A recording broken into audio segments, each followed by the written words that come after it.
If you're trying to buy your next home and sell your current one at the same time, you've probably wondered, how do I make this line up without everything falling apart?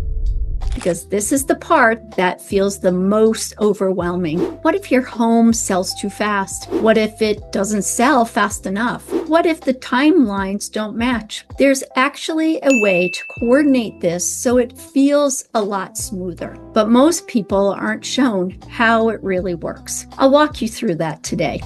Hi, I'm Melinda. I help homeowners who are downsizing and trying to move without feeling rushed, stuck, or financially stretched. In the last video, we talked about how to buy before you sell with a clear step-by-step strategy. Now we're going to talk about the part that makes or breaks the whole process, timing both transactions so they work together. Let's start with why this feels so stressful. Because you're not dealing with one moving part, you're dealing with two. Current home and your next home, and both have their own timelines. That's what creates the uncertainty. You start asking, what if I sell too quickly and have nowhere to go?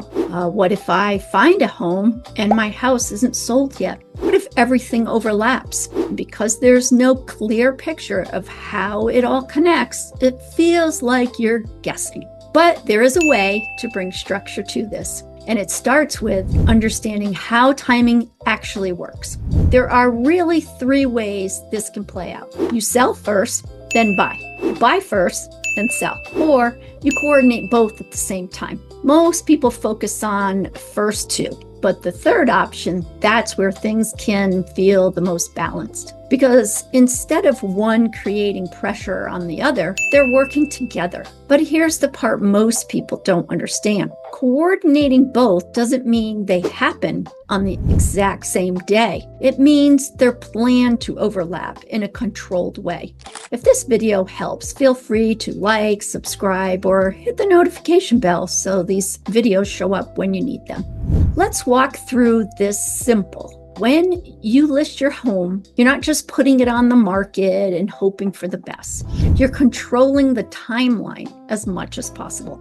That includes things like when your home goes live on the market, how it's priced, how quickly it's expected to sell. At the same time, you're actively looking for your next home. So now both timelines are moving forward together. And here's where it starts to feel different. Instead of reacting, you're anticipating, you're thinking ahead, and that gives you more control than most people expect. There are a few key moments where timing matters the most. When you accept an offer on your current home, when you make an offer on your next home. These are the points where everything connects. Let me know in the comments below if you are concerned you won't find the right house.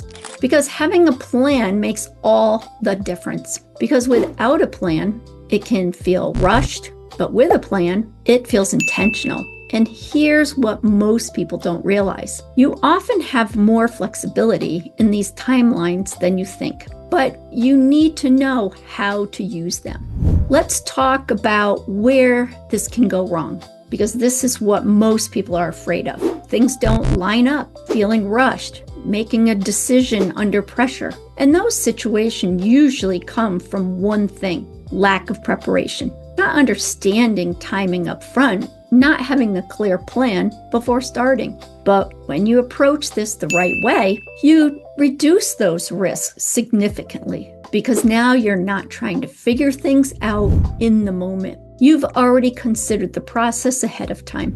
Let me give you a different picture. Instead of feeling rushed, you feel prepared. Instead of feeling uncertain, you feel clear on your next steps. Instead of reacting, you're moving forward with intention. That's what good coordination creates. And that's what most homeowners are really looking for. Not perfection, just clarity and control. If you're thinking about downsizing and trying to figure out how to line everything up, the goal isn't to make everything happen at once. It's to have a plan that makes the process feel manageable. Because once you have that, this becomes a lot less stressful than it seems at the beginning. Comment below if you would like to learn about ways to buy and then sell after you close on your new house. And in the next video, I'm going to show you what to do before you even start downsizing, because this is the step most homeowners skip and it creates problems later. You can always view a previous video for more information.